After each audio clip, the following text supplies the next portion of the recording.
Missed an episode of your favorite podcast? Choose from over a decade of content in our archives, not just the latest episode. All free at GCNlive.com. This is your call to action. Get prepared, America. Economy, survival, energy, disasters. This is USAPrepares.com. Informative radio, educational radio. Interact now by emailing instructor@USAPrepares.com or text at 434-390-7953. Class, please take your seats. Now, your instructor, Vincent Finelli. Just one more drop. Just one more drop of air bliss. Okay. Everyone all set? Cocked, locked, blissed. Here we go. Dr. Shealy, are you blissed? Well, it takes more than a drop for me. It takes 13 drops. And if you want to know what we're talking about Air Bliss, B-L-I-S-S. And if you'd like to get some, you can go to normshealy.com, Normshealy.com. Dr. Shealy, Nathan is engineering the broadcast today in Minnesota at Genesis Communications Network. And I had a question for you. Do you have any events scheduled for maybe tonight? Yep. We're going to talk about dealing with depression. I'm so glad you mentioned that. So tell us what that's going to be like and where you're going to have it, please.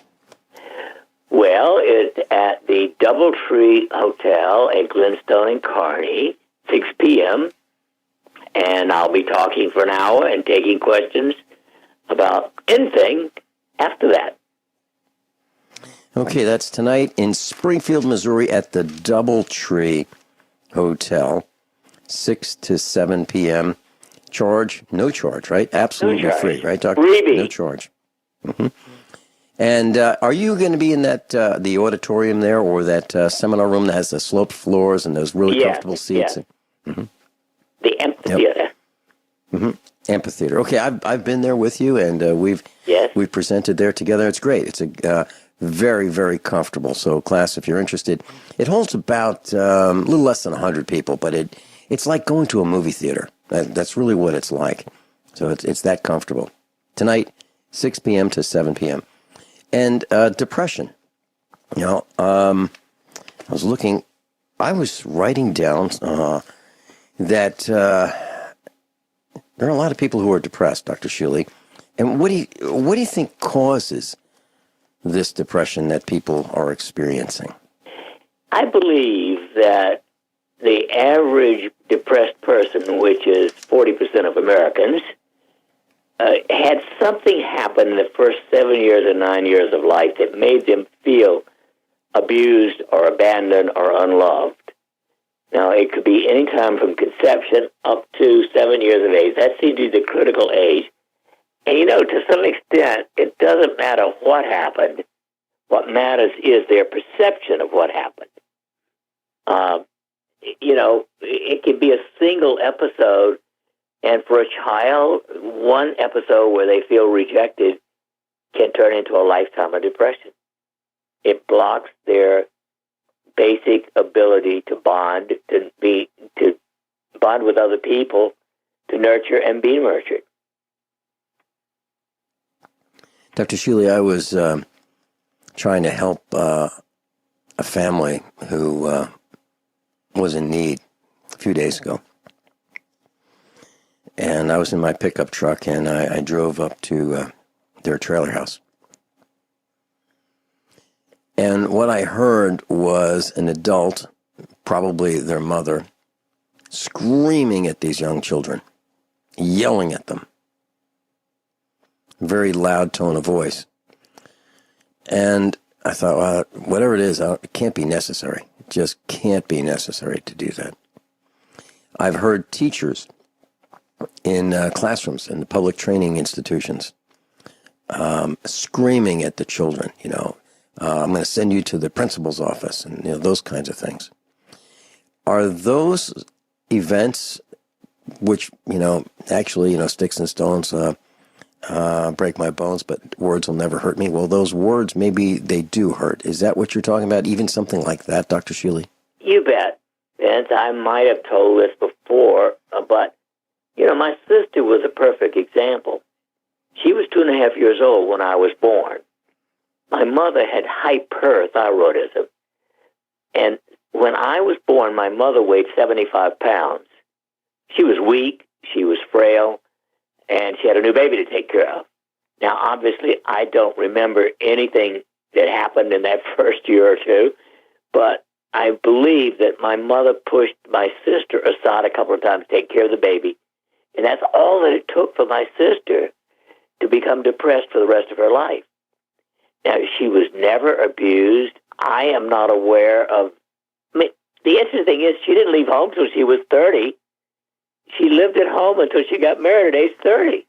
But she never forgave my mother. She always felt my mother rejected her. And my mother didn't reject her. My mother probably brushed her aside a couple of times. And I'm sure there wasn't any loud screaming or anything like that about it. But it was enough for Mary to feel depressed all of her life. And she died at age 58 of complications of diabetes. Wow. Was she heavy when she died? Oh, yeah, she was heavy. That's what happened. She was fat within 6 months of my birth.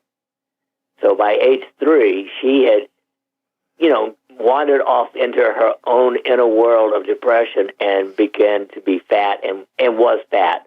When I say fat, I mean she was, we're talking about 50, 60 pounds overweight. Is there a link between depression and obesity? Oh, yes. Interestingly, as with every known disease, something is going on that has some depressive elements and some anxiety elements and low oxytocin. I'm just thinking about the number of people who would like to be lower in weight, and maybe there's this depression that's stopping them. Is that is that possible? So what do we do? It is probable. There are very few truly happy obese people. Wow. Now, they don't have to be... They can be what I call subclinically depressed. In other words, they might be 3 to 5 points lower than someone who's clinically depressed, but they're not happy. There's a screening test that I use called the Zung, Z-U-N-G. It's only 20 questions. And about 40% of Americans are clinically depressed, means their score is 50 or above. But there's another 40% whose score is between 40 and 49, and that's what I call the subclinical depressed. Dr. Shealy, can you share with us some of those questions that, we can mention them on the air and mention the questions and let some of our class answer them, silently to themselves and then tell us what the answers mean? Interesting test. It's called the Zoom, and it is, in fact, I'll send you a copy. Fortunately, it's not copyrighted at this point. It's in the public domain, and that's one of the reasons I use it. You don't have to pay $1.25 to do it. My favorite question, and the one that bothers people the most, is I like to be with attractive men and women. Now, it really should say I just like to be with people, I think. But that is amazingly common for people to say they don't like to be with people. So I can read you the whole test. It's pretty simple. I feel downhearted, blue, and sad, and you get to answer that none or little of the time, some of the time, a good part of the time, or most or all of the time. And so it counts, 1 to 4 points for each one. Morning is when I feel best. I have crying spells. I feel like it. I have trouble sleeping through the night. That's a huge number of people right there. I eat as much as I used to. I enjoy looking at, talking to, and being with attractive women and men. I notice I'm losing weight. I have trouble with constipation. My heart beats faster than usual. I get tired for no reason. My mind is as clear as it used to be. I find it easy to do things I used to. I am restless and can't keep still. I feel hopeful about the future. I'm more irritable than usual. I find it easy to make decisions. I feel that I am useful and needed. My life is pretty full. I feel that others would be better off if I were dead. I still enjoy the things I used to do.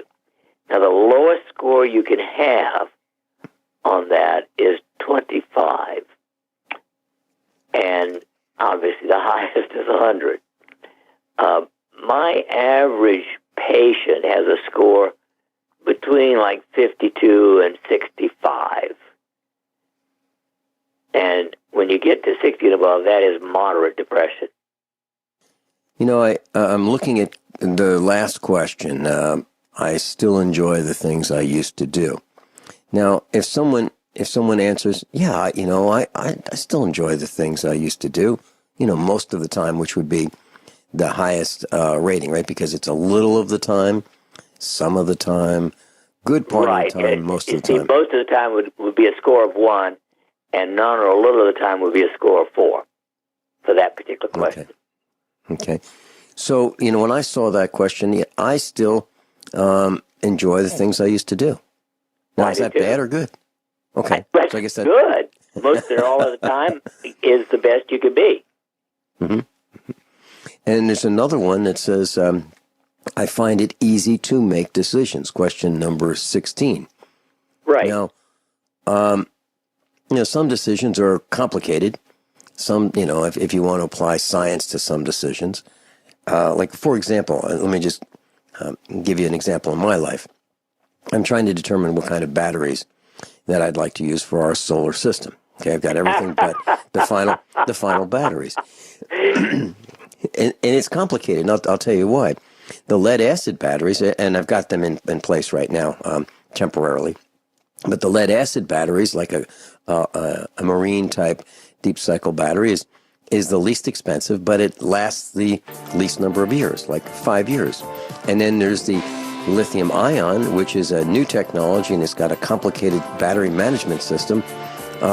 And when you're done with 10 years of using that, or maybe a little bit longer, that's it. There's no rejuvenating it, no fixing it.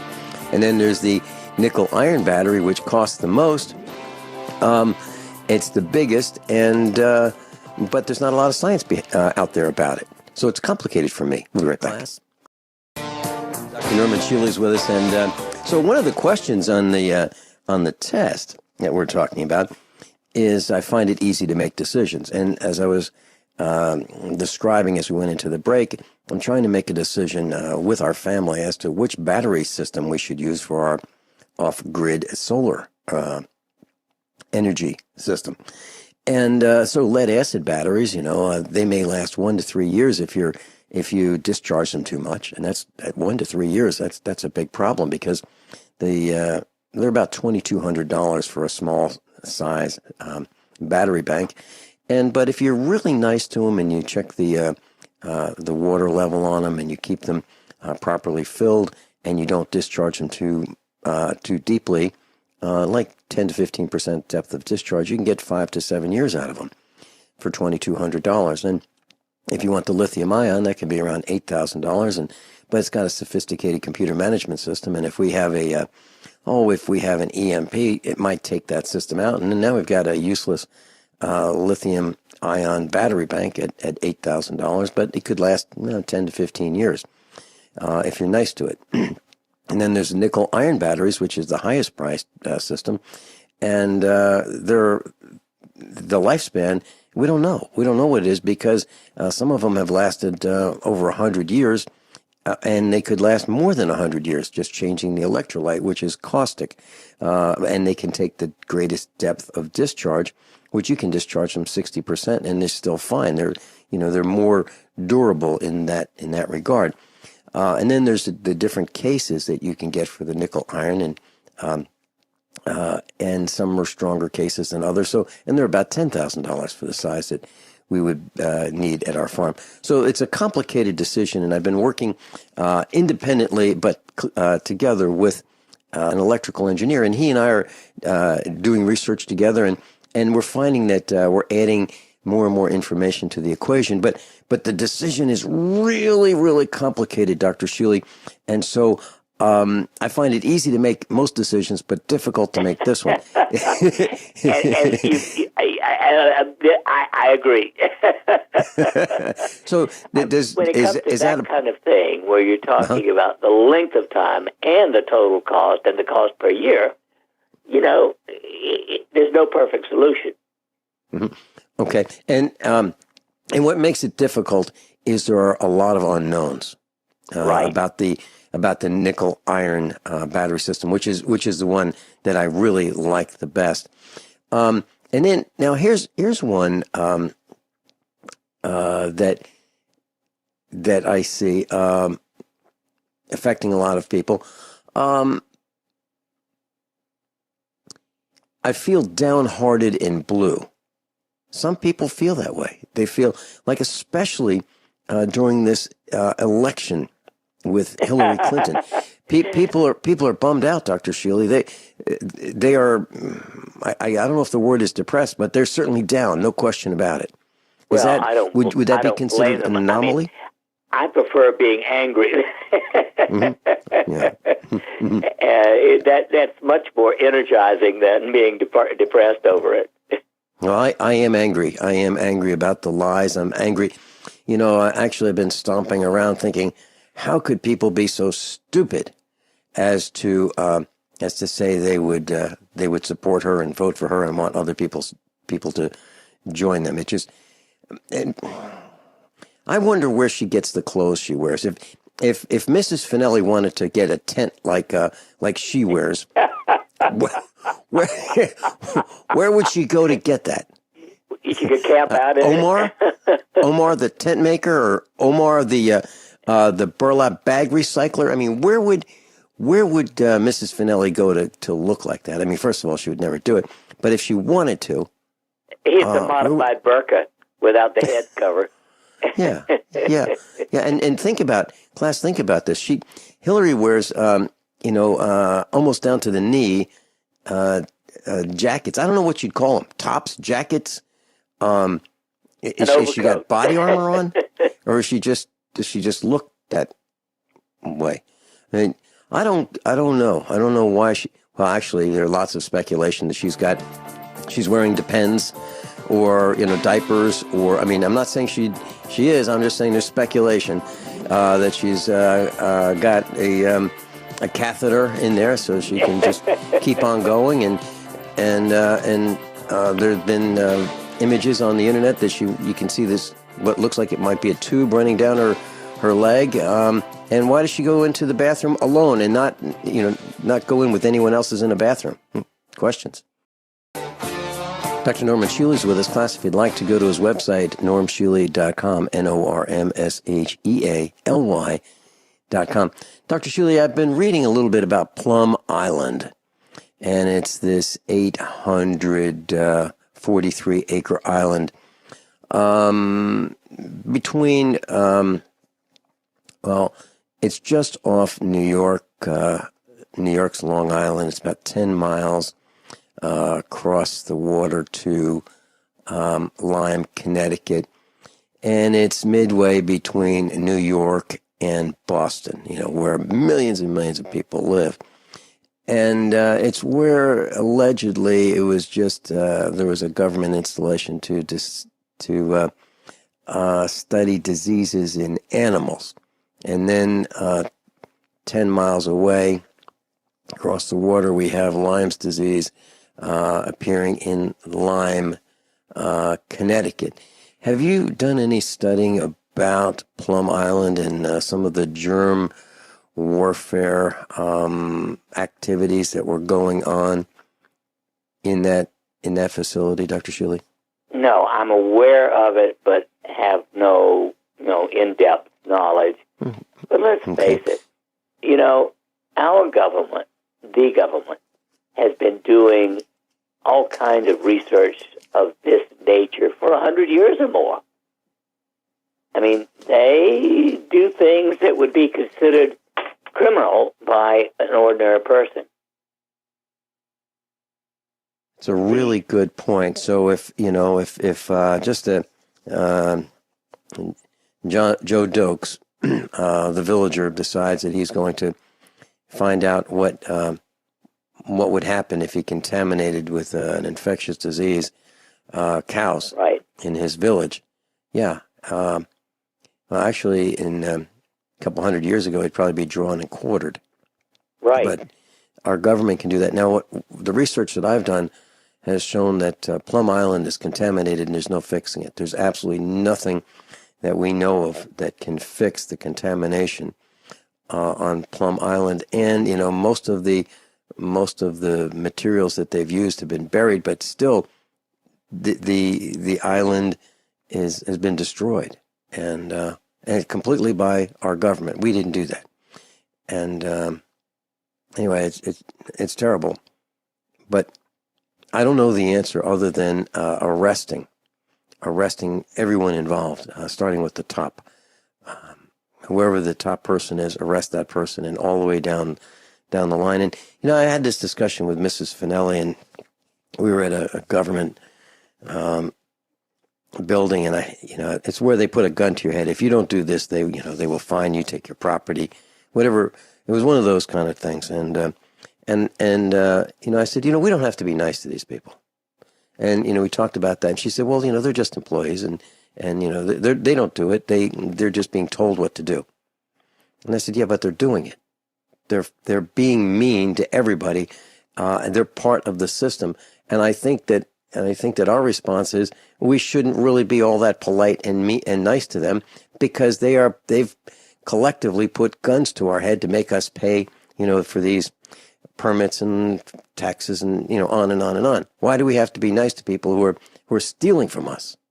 Hey, speaking of government and taxes, are you aware that the Missouri State Legislature is planning to tax every service from haircutting to babysitting? No, I was not aware of that. Now, it used to be... Yes, there is a citizens' vote, Amendment 4, something like that, on the ballot this year, which would prevent them from doing that. Which, interestingly, the fact that they're thinking of doing it, unless this amendment passes and if government does it, would actually be unconstitutional according to the Hancock Amendment, because they're not supposed to be able to raise taxes without a vote from the people.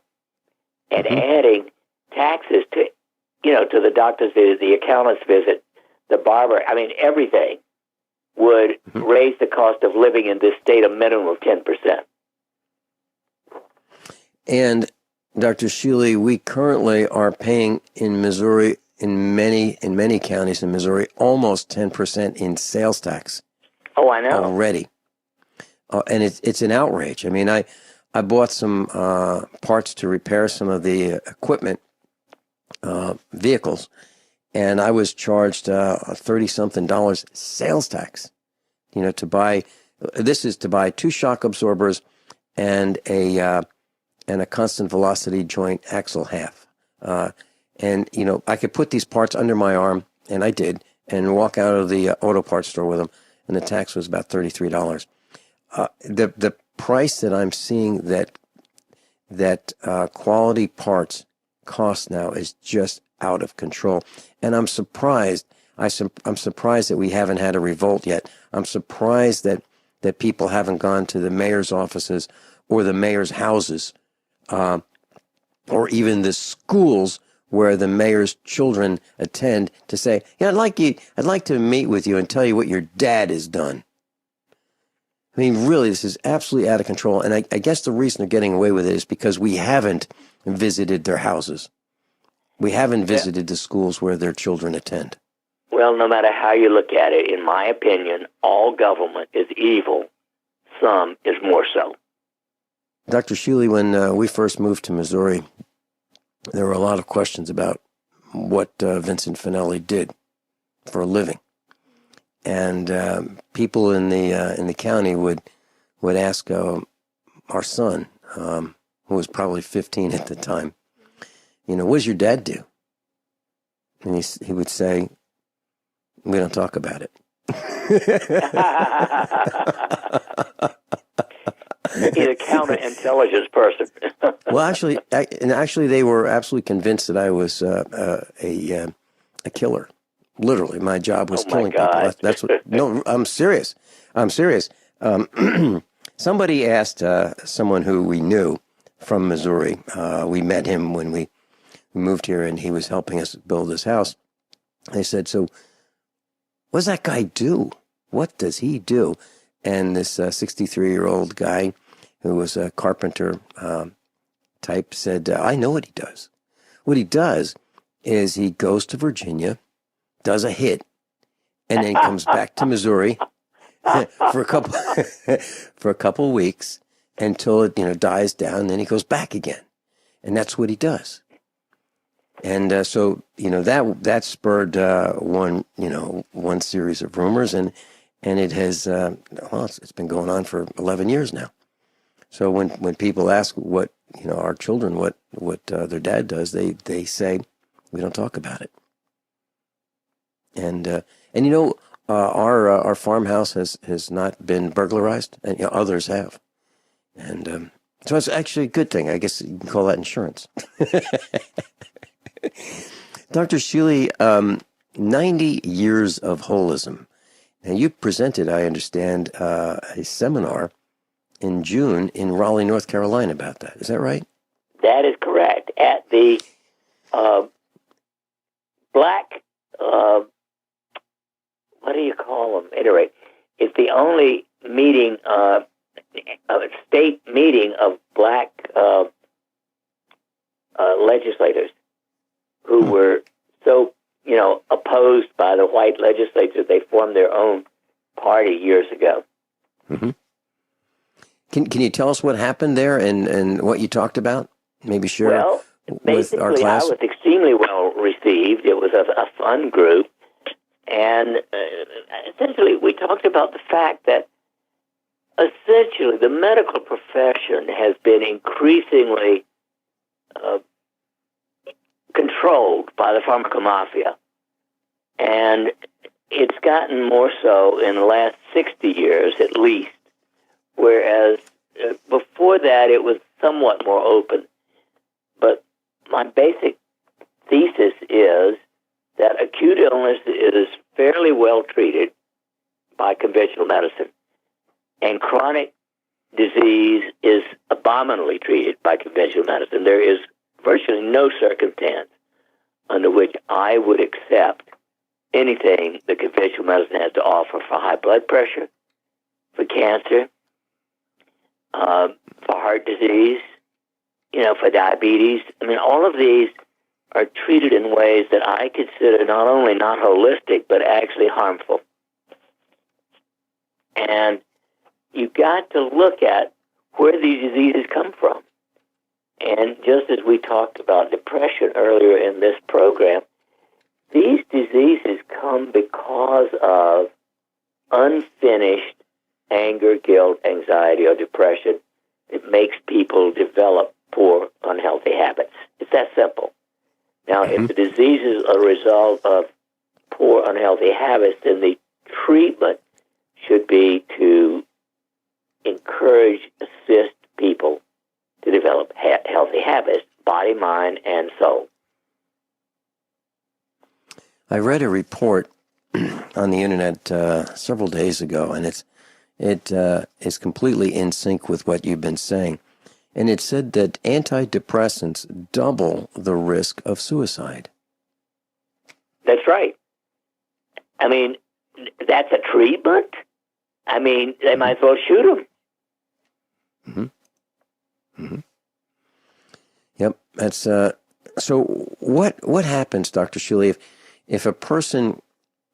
When I go to when I have been in the past, I'd gone to a doctor's appointment for a checkup, or my mom. I go with my mom, so is my wife and our son, and the questions that my mom gets asked, and sometimes I get asked, do you feel depressed? Do you feel like hurting yourself? And why are they asking these questions, Dr. Shealy? The system sucks. And it sucks more every year. Mm-hmm. And it's gotten so much worse since Obamacare came in. It's actually multiplied the problems with this. So my question, I guess, the next question is, if they're asking these questions, oh, no problem. So you feel like hurting yourself. We've got something for that. We've got antidepressants for that. And then we'll increase the likelihood that you're going to jump off a bridge. Isn't that the natural progression? We'll be right back. Dr. Shealy, there's a lady who just loves you, and she owns a radio station called KLID in Poplar Bluff, Missouri. I've been there, and I've broadcasted live from there, AM 1340 on the dial, and she has USA Prepares with Dr. Norman Shealy broadcasting delayed Monday through Friday from 4 to 6 p.m. That is the best time slot for radio. And she likes us so much, Dr. Shealy, that she puts us on their very best time slot. And that's sunny Skidmore. So, class, if you're in Poplar Bluff, Missouri, or in that broadcast area, you'd like to thank her, please do. And she loves you, Dr. Shealy. You're her favorite. So she calls and thanks me so I can thank you for providing the information that you do about health, wellness, medicine, and so forth.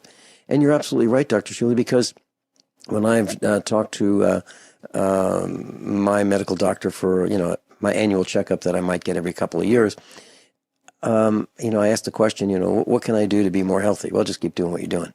Okay, should I make any changes? No, just do. You could probably take some. Should I take any supplements? No. Well, should I take any supplements? No, just keep doing what you're doing. Unbelievable. Of course I take supplements. I take vitamins, mineral supplements, and but he is never, that particular doctor when I was seeing him, and never said, "Hey, Vinny, I just want to ask. You don't weigh anywhere near as much as my other patients. I seem more healthy. What are you doing?" Right. He's never asked me that. He said one time I was a few pounds heavier, and I mean a few. I don't mean like 20. I mean like a few. And he said, "Well, you've gained a couple pounds." I said, "Have you been out in the waiting room? Have you seen the patients that are going to come see you in the next few minutes?" Jeez. So, Dr. Shealy, one of the questions that is on the Zung test is, I get tired for no reason. What do you think that means? I get tired for no reason. Does that mean lethargic? Actually, does that mean even though it isn't the most common symptom that takes a person to a physician, it may be more common than pain. In other words, fatigue, not having adequate energy is, I would say, epidemic in this country. Now, I don't know about you, but I still feel as energetic as I did at age 26. And most days I have a lot of energy. Mm-hmm. And the important thing is, if you're healthy, you have energy. So if you don't have energy, it means almost everything in your entire body system is not functioning at an optimal level. And it means you're deficient in one or another of the essential nutrients, or you've got inflammation. You've got something going wrong if you don't have adequate energy to get through the day and feel good about it. Okay, so that leads to two questions. One is, many people, I believe, I can't prove this, but I believe many people will come home from work, if they're fortunate enough to have a job at all, and will open a can, pull one of those. Now it's too hard to open cans with can openers, so they'll pull the tab on a can of soup maybe, and have a can of soup for dinner. Or one of the, you can even buy ramen noodles in a styrofoam cup, peel the lid, add some water, put it in the microwave, and then oven, and that's lunch. So if people are eating this, I can understand why they get tired for no reason. But is that what you're saying, that our diet is not adequate to support our lives and our bodies? Is that what you're saying? For many people, our diet is not good. Spend a lot of time talking about it in the next hour. Yeah, let's do that, please. Dr. Norm Shealy is with us, normshealy.com. And if you'd like to spend some time with Norm Shealy tonight, 6 p.m. to 7 p.m. at the Doubletree Hotel in Springfield, Missouri. Absolutely free, 6 to 7 p.m., Dr. Norman Shealy, Doubletree Hotel, Springfield, Missouri. We'll be back after top of the hour news and commercial announcements. And I'd like to talk about polycystic ovaries and red wine when we come back as well. Everyone all set? Cocked? Locked? Here we go. Dial set correctly to USA Prepares, hour number 2. Dr. Norman Shealy is with us. Dr. Shealy, a quick question before we get into health and wellness. There are a number of people who have expressed concern on the internet about Hillary Clinton's health. She seems to need a support behind her back if she's sitting down. She can't just sit in a chair and lean forward as I am right now, or as you do. She needs to have a podium to hang on to. She needs a railing when she's going upstairs. Do you have any concerns about her health based on the images that you've seen? I have more concerns about her brain than I do her health. But I mean, to be quite honest, Vince, I hope her health is as bad as is often, predicted, because maybe she won't make it to the election or to the White House, even if she's elected. I'm sorry, but I consider her just one more evil step in the destruction of America. And obviously she's not healthy, but she's not been healthy mentally all her life. Mm-hmm. Mm-hmm. And there are, I've read reports that she's had affairs with women, affairs with men. Oh, there are numerous reports of that. Including with Yoko Ono. John Lennon's wife, Yoko Ono, reported that she and Hillary had, a fling, an intimate fling, a sexual fling. Well, in today's world where transgender is pushed, what's a little bigender? Mm-hmm. Mm-hmm. Dr. Shealy, I since we're on this topic, I read a post, I believe it's Gettysburg College, that is kind of letting men think that, masculinity is not such a good thing. It's I'm sorry. There's so much BS in today's world. That's another bit of political incorrectness. Mm-hmm. And I was thinking, back when Mrs. Finelli and I were married in the 1970s, she was looking for a man. She was not looking to marry a woman. She was not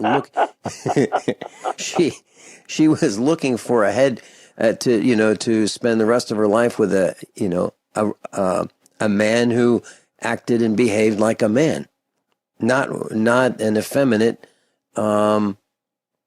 person. She really wanted, and I didn't want to marry a man. I wanted to marry a woman, and that's kind of the way it works, isn't it? I mean, the plumbing's all worked out that way, isn't it? Yeah.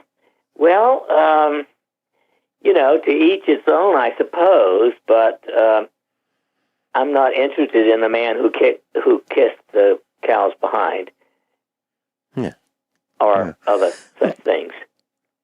Yeah, and Dr. Shealy, what we're seeing is what is a CoverGirl magazine? If I'm not mistaken, CoverGirl magazine is going to have a cover with a guy, this, feminine looking. Well, I'm not sure about the dress. Maybe that will help sell dresses to men, but it seems like it's being promoted that you don't have to be macho, you don't have to be strong. You can shave your legs, as 35% of men have admitted to shaving their legs.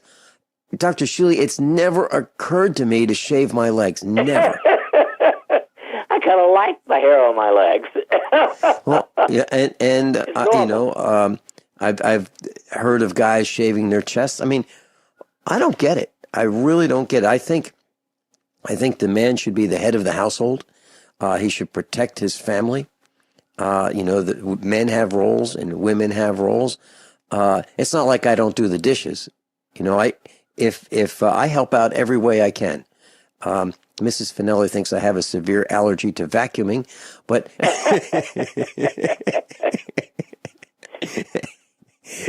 but I wash the clothes and hang them up on the line. I do some of the things that women do, but that doesn't make me less of a man. I'm not wearing earrings, and I don't put makeup on, and I don't cross dress, and I don't do those things because I am a man. And I hope more men resist the temptation to becoming more feminized. I think it's just one more nail in the coffin. Those men who want to transform themselves to women are sick. And interestingly, the American Academy of Pediatrics published a white paper a couple of months ago in which they said it just the way it is. This whole business about transgender is dangerous for normal kids. And it's one of the worst of Obama's bullshit. Sorry on the air, but unbelievable badness from the Obama administration. And the transgender is near the top of the list as society destructive. So what do we do, Dr. Shealy, as parents? I've said I've said to our children, if you think that you're queer, don't come back home.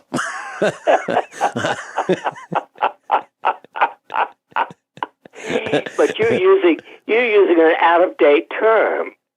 Yeah, I am. Well, it went out about what in the early 80s. Yeah. Well,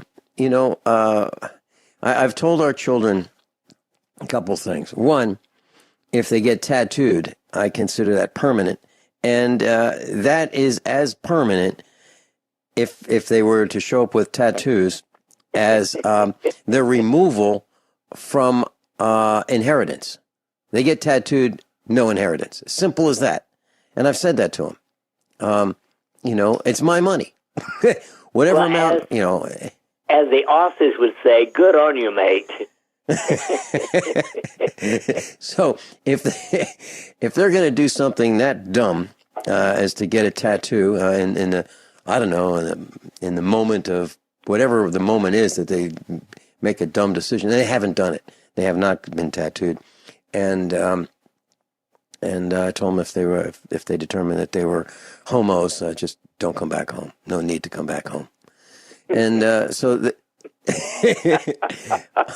need to teach a class in parenting.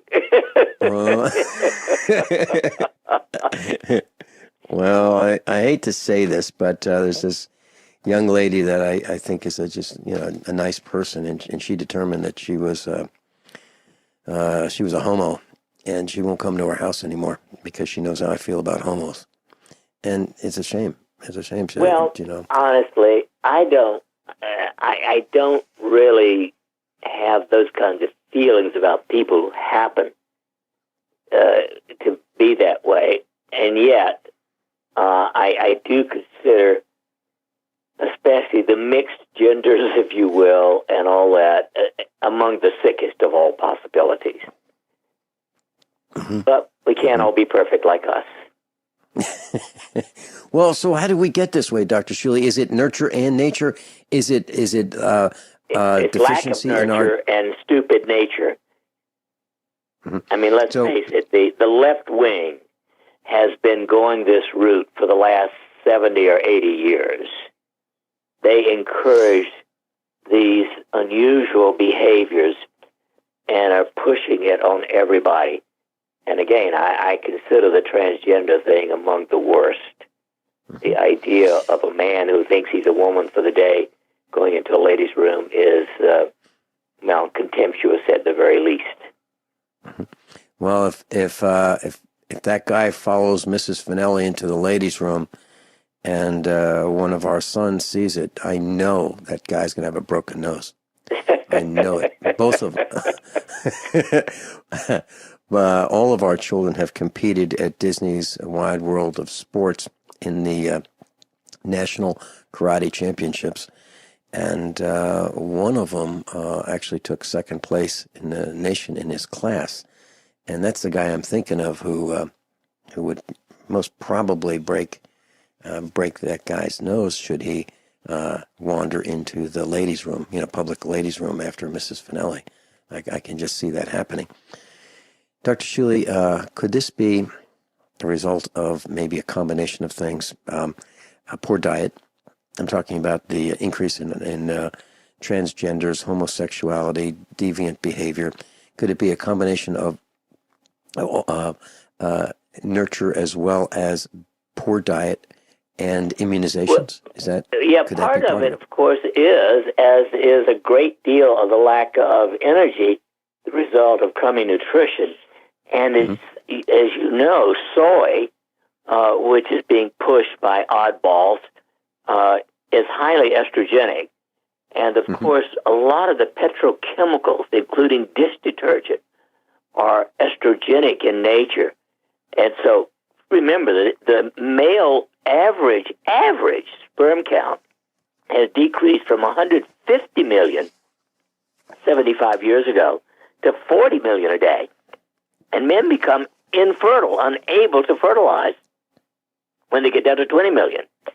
So we're on the verge of extinction of the whole human race because of all the chemical pollution in the world.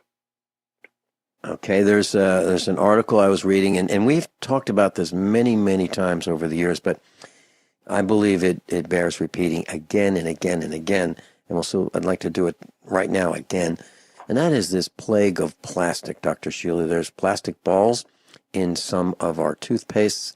There's plastic in bottles, bottled water, bottled beverages. Mayonnaise comes in plastic bottles. I don't know of too many items other than some pickles that come in glass, but plastic jars, plastic wrappers, plastic straws, plastic baggies, plastic wrap. I mean, the list, plastic food storage containers, the list goes on and on and on. And I understand that we are disrupting our hormones, causing cancer, diabetes, ADHD, and autism. Can we discuss that, and then we'll get into health and wellness? Yes. Can we discuss the plastic plague when we come back? Yes, bisphenol. Dr. Norman Shealy's with us, and Dr. Shealy, we got the lines are lit up, and I just wanted to mention that, some people say that we don't talk about good news here on USA Prepares, and actually I have a bit of good news.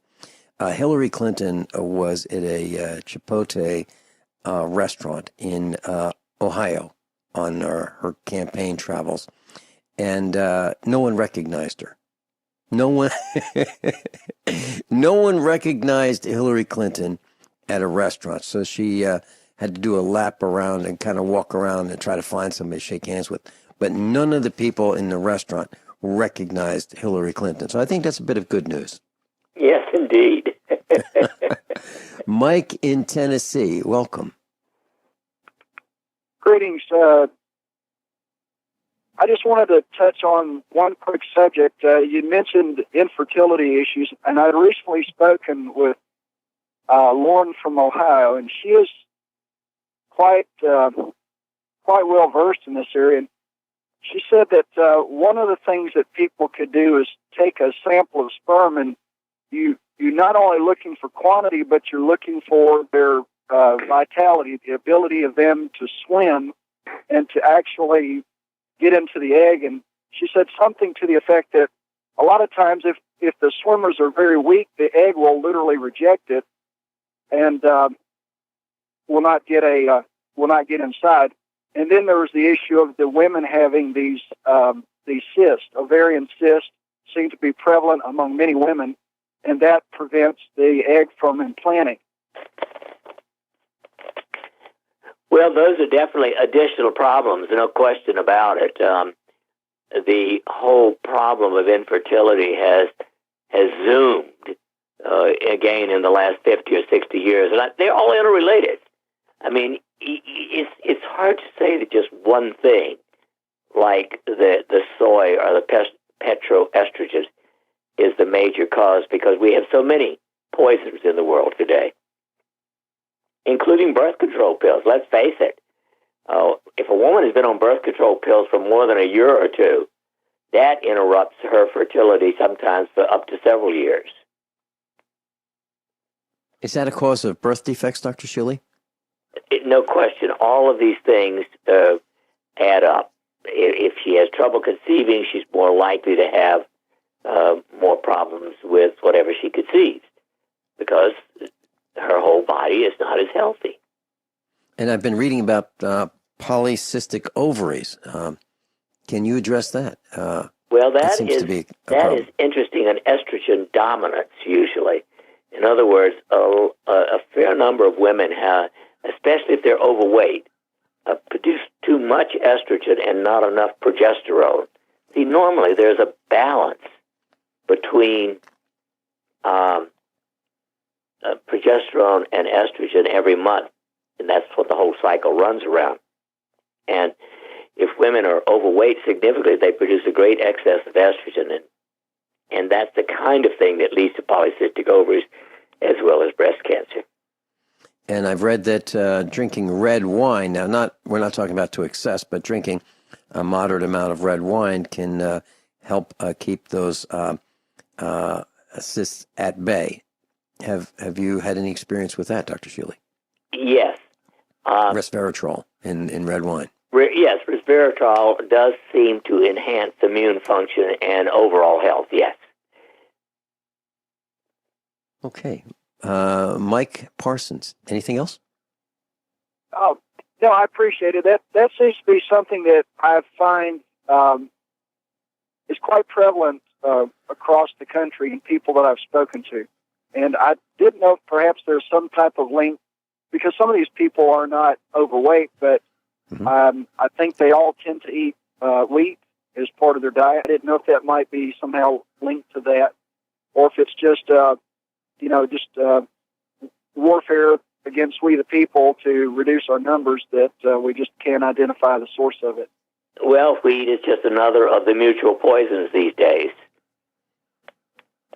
There's so many of them, it's hard to blame any one.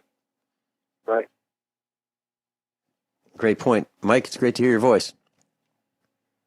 It's good to be heard. Y'all have a great day, and we'll talk again.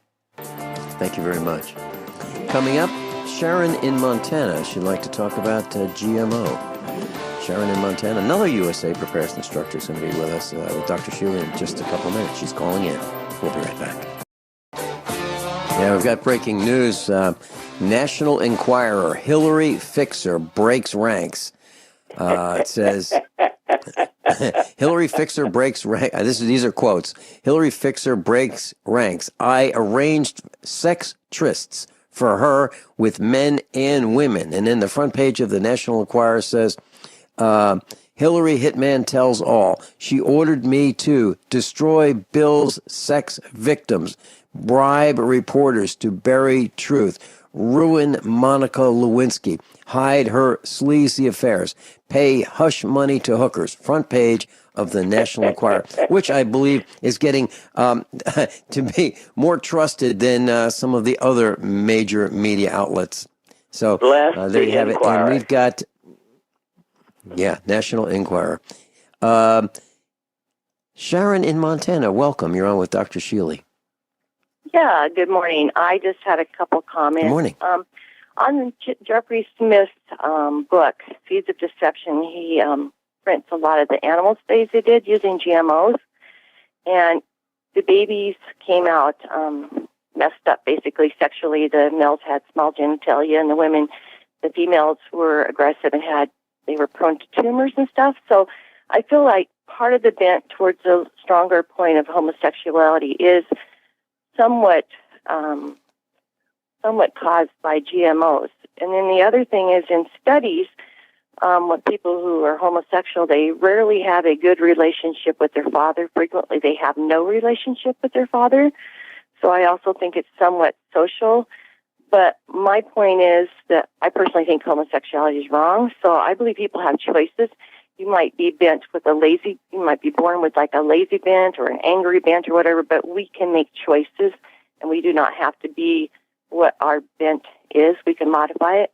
I know of my one of my son, he was born with a temper. The minute he came out of the womb, he was absolutely furiously mad, and the midwife and I were laughing, okay? But he learned how to control that by guidance, and he doesn't have that problem now. He's very controlled. So I do believe that as parents, we have a huge input on what our children are going to be like. And secondly, as far as GMO, if I had a small child, I would avoid GMO if at all possible in every way I could. And when it comes to formula, if you had to do formula, I wouldn't buy GMO formula because I think it's causing damage to our children.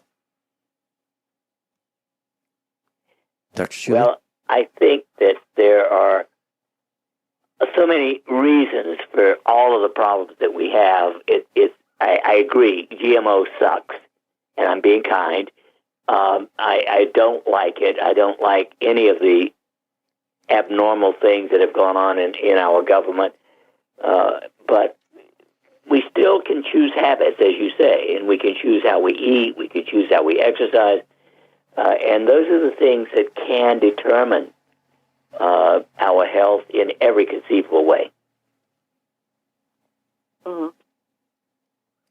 Yeah, I agree. I just think that we have, I do believe there's a bigger agenda to tear down our society, and I believe that they're trying to make everybody a victim and helpless, and you notice that they're coddling children to the most ridiculous thing. I mean, trying to tell them they're wonderful when they're not wonderful, okay? I'm not saying you should tear children down, but you can say that was bad behavior. You ought not to behave that way. As opposed, oh, honey, you're just such a wonderful child. It's tearing down the whole society. So we have these people who feel like, well, I can't help it. I can't do anything. And it's not true. It's just not true. And are you talking also about every student's a winner? You have a competition and everybody wins. Yeah. So there's really no competition. Well, I think really small children, you encourage them and you say, well, you fell down that time, but you'll do better next. I mean, that's fine. But not say, oh, you were great when you fell down. Okay? It's lying. It's not being honest. They don't have a way to balance what is good or bad if they're not being told what is good or bad or being trained in that way. I think that as I get older, when my children were really young, I was in school, and I had a probably more unique way of correcting their papers. I put a sad face, and then they would have to correct it, and then it became a happy face when they were in like first and second grade. But by the time they got older, we changed that, And so I think that you should encourage children, but you shouldn't be lying to them. You shouldn't say they're that they won when they didn't win, But I just feel like we have this society, the whole concept is like we can't take care of ourselves. We need somebody else, big brother government. Everybody needs to take care of us. And I've been talking with people that are generally my age, which we didn't grow up like that as children. We were expected to pick up our toys. We were expected to get dressed. We were expected to help. We were expected to take care of ourselves when we played outside. We did not have to be entertained every 5 minutes. And it's weakening down our society. It just is. Sharon, I've got a question for you. Mm-hmm. When you were growing up, did you ever use the term, and I can't imagine you did because I never did, but did you ever use the term, I'm bored? Not long. No, I did that one time. My mom decided it was a good time for me to wash the hall walls. And then if I was still bored, she would find something else for me to do. And I use that same technique with my kids. So we didn't get bored. We definitely found something to do. Right, and that is the point. And today's children, I've heard them say, I'm bored. And I think it means a couple things. I think it means one, you need to entertain me, and two, it's your fault. And it's not my fault. It's not my fault that they feel bored. It's their fault that they haven't found something to do, something productive to do. And I also think that ties with two things. I'd love to hear your comments, Dr. Shealy. Number one, the cell phone that they're always looking down at, and television. So entertainment through television and entertainment through cell phones, meaning they've got to find out, so what are you doing? I don't know. What are you doing? I don't know. What are you doing? I don't know. What do you want to do? I don't know. What do you want to do? I don't know. That, those kind of texts back and forth.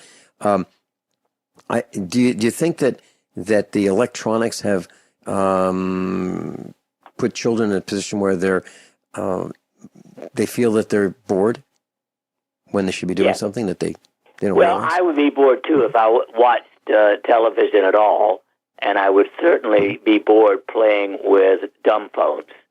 So, by thinking about those. So, okay. I feel that it's Sharon, anything also else? I feel that parents ought to provide opportunities for the kid to do things like when we were children. I'm presuming we could go out and play, and you can do tons of things outside. People now live in cities or towns, and they are worried about the various predators that are probably out there. Maybe not as extreme as they think, but it is a chance. So you can't just send your kid to the park and play by himself. But I feel like you should give them things they could do. I had lots of craft stuff. We had lots of things that kids could do, but I didn't do it for them. I just had all the supplies, And our kids could play outside, actually. There's always wash the car, Get the hose out, get a bucket out, get a sponge out, wash the car. Sweep off the front porch. Don't forget to polish. Polish the car. Well, absolutely. Wax the car. I feel children Change should have the oil. chores, though, because they need to feel part of the family, okay? And if they're only being doted on, they're kind of like continual guests. And they need to feel like they have value and that they are part of a family and they all work together. But I also believe that kids can find things to do with almost anything. You think about the pioneer children, they had very little to work with and they still found things to do. So I agree. But I just think it's also good that parents provide things that they can make, do, build, that type of thing. I wonder if there was a line in Little House on the Prairie, Dad, I'm bored. I can't imagine. If they were, I'll bet the parents put them to work. You bet. Yeah. Sharon, thank you so much for calling. Yeah, thanks. Bye-bye. Bye. Deborah in Kentucky, welcome. You're on the air with Dr. Norm Shealy. Good morning, Vincent and Dr. Shealy. Am I distorting because I'm on a portable phone with the speaker on? Is it okay? Nah, you're just fine. Okay. Dr. Shealy, this morning I wanted to explain a little to you about thyroid adrenal situation that I've been dealing with for several years. My temp had been a 9.6 and a 9.3 for quite a while, and recently it's dropped to 9.5. My hair's falling out by the handfuls, and I'll just give you a brief overview of what I have been doing, and I would be so appreciative of any recommendations for what else to do or maybe what not to do. I've been taking a very quality thyroid adrenal complex for a while. I had been doing a multi-glandular to support all of the glands for about 4 or 5 months. I'm not doing that right now. Let me see. Iodine, I had been doing a very expensive quality iodine internally and had bumped it up quite a bit. And more recently, I've been doing a transdermal iodine that was, like it says 1%, and then it says 3.1 VV, and that might have something to do with veterinary because that's where it had been purchased for, for animals. Well, obviously, you're doing the major things other than using Fire Bliss. I would definitely do that because it is the one other thing that you're not doing that might help your own thyroid gland recover. Now, we got to face it. Some people cannot restore thyroid function. In my experiment with people who are iodine deficient, 60% can restore iodine function just by taking adequate iodine. The rest need at least fire bliss to activate it with stimulating 12 specific acupuncture points in the body with roll-on mixture of essential oils. And there's a percentage of people who can't do it, and they really must take thyroid itself. And of course, if you have to go to thyroid, I would use Armours. Sharon, do you have additional questions for Dr. Norm Shealy? Sharon? All right, we'll be right back. Class, you might want to consider what happens if we're sold out and Hillary is selected as our president of corporate U.S. You would think that gun prices will go up very, very quickly. So if you want a gun, if you don't have one yet, or if you want to top off your supplies, your ammunition and accessories, there's a gun show at Kansas City, Missouri, October 22 and 23. KCI Expo Center, Kansas City, Missouri. You might want to check that out. That's the RK Gun Show. Fabulous shows, no question about it. I've been to many of them for about 10 years. Dr. Shealy, we were talking about the plastic plague. What would you like to share with us? Bisphenol A, it's in it's like everywhere. It's in the lining of soup cans. Yeah, theoretically, I looked it up. 10% of the petroleum used goes into making plastic. Now, that's minor to some extent in overall use of petroleum, but it's major in health negativity. Yeah, plastic is not healthy. There's nothing else you can say. It's not healthy. Glass is the only really, really healthy thing. Even tin cans is not my favorite. But plastic sucks. Mm-hmm. So we should avoid putting or buying plastic water bottles filled with water if we can. And yet, compared to city water, I think the plastic bottled water is better. Because basically, city water is loaded with chlorine and fluoride, both of which are also toxic. You know, everywhere you look, we have poisoned the planet. There's 550,000 different poisons released into the atmosphere every year. Dr. Shealy, we only have a couple minutes left, and I wanted to hit a couple topics. The Monroe Institute. You spoke at the Monroe Institute, didn't you? Yes, a couple of times. It's a wonderful place. Their original introduction back in the 70s of HemiSync, which is a modulation of sound that is excellent for relaxation and sleep, etc., is, I think, one of the great contributions. And can you give us a thumbnail of what is past life therapy? And that's something that you teach. Yes. There's no question in my mind that all of us have been here many, many times. The soul keeps coming back, hoping we'll get it better in the next life. So past life therapy is a guided imagery to help you get your subconscious mind to bring up a life you have lived in the past that has maybe some unfinished business that's contributed to problems in this life. I think all major illnesses literally come because of anger, guilt, anxiety, depression that was not taken care of in a previous life. Mm-hmm. And Christians would say that that's wrong. It's against what they've been trained. However, Christians want to go to heaven. So if they're now in heaven and they're looking back, they did have a past life, didn't they? That is true. And of course, reincarnation was taught in Christianity until 325, when the Roman Empire took over the Bible. And health and wellness, we were going to touch on that. What do we do to be as healthy as we can possibly be? Well, the top of the list to eat real food. 80% of the food in this country is junk, and all fast food restaurants are junk. 60% of the food in grocery stores is junk. So at the top of the list would have to be eat real food. And the average American eats only 2.2 servings of fruits and vegetables a day, and the minimum for health is 5.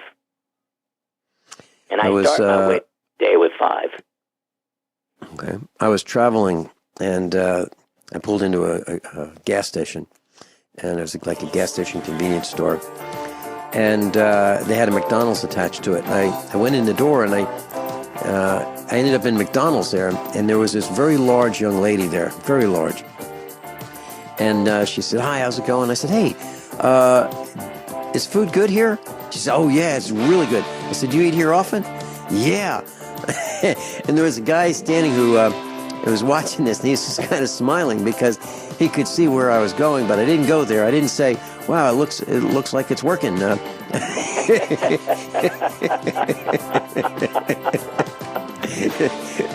Dr. Shealy, thank you so much for being with us. NormShealy.com. Norm, Normshealy.com.